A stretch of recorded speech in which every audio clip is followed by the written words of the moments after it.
Bonjour, Emmanuel Veil. Aujourd'hui, je vais vous parler entraînement et on va parler sur la longueur de l'entraînement. Quelle durée faut-il pour s'entraîner? Alors, je ne vais pas vous parler de physiologie ou de biomécanique ou de choses compliquées comme ça, parce que je pense que pour les gens d'Internet, pour les débutants, pour que ce soit plus facile, plus ludique à comprendre, il vaut mieux que j'utilise des comparaisons ou des métaphores. Je vais vous comparer la musculation à de l'athlétisme. Peut-être que pour vous, ça sera plus facile à comprendre, plus facile à ingurgiter. Si vous voulez faire une prise de volume, votre entraînement doit ressembler à un sprint. Quand vous rentrez dans la salle, déjà, enlevez-vous l'idée que c'est un salon de thé. On n'est pas là pour discuter avec les copains, ou alors, il faut choisir les copains ou prendre du muscle. Prendre du muscle, c'est rentrer dans la salle et de se dire, boum, il y a une ligne de départ, il y a une ligne d'arrivée, et il faut que j'y aille le plus vite possible en y mettant le plus d'intensité possible. Un sprint, vraiment mettez-vous ça dans la tête.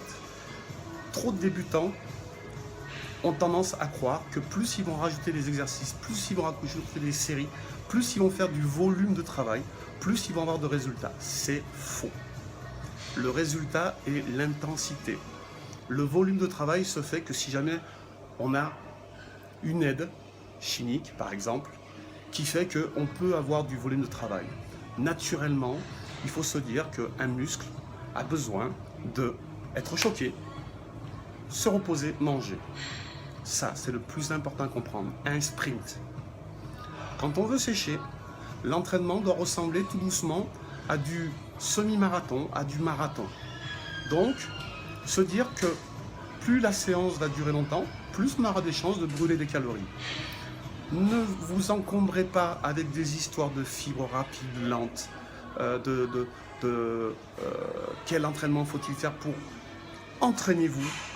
Si vous voulez du volume musculaire court, mangez de la protéine, mangez, parce qu'il faut une suralimentation pour créer de la fibre. Si vous voulez sécher, faites donc un déficit calorique que vous calculez avec un diététicien, un médecin ou par un coach.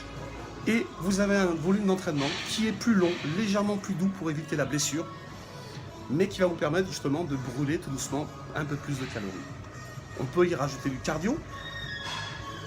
On peut y rajouter du cardio sous forme de HIIT, du cardio traditionnel que tout le monde dit, enfin que certaines personnes disent que ça sert simplement pour le cardiaque, mais ça marche très très bien. Il vaut mieux en faire trop quand on veut sécher que pas assez. Bien sûr, les compléments vont vous aider à rester dans une phase anabolique ou votre alimentation, mais ça à la rigueur, je pense qu'il faut vous demander à un coach qui vous suive. Mais restez toujours dans l'idée, je veux du volume, un sprint, je veux sécher, je vais tout doucement vers un 800 mètres, un semi-marathon ou un marathon. Voilà. Bonne journée, n'hésitez pas à revenir sur ma page Facebook Emmanuel Veil Athlète ou mon site wforfitness.fr et maintenant ma chaîne YouTube Emmanuel Veil. Bonne journée.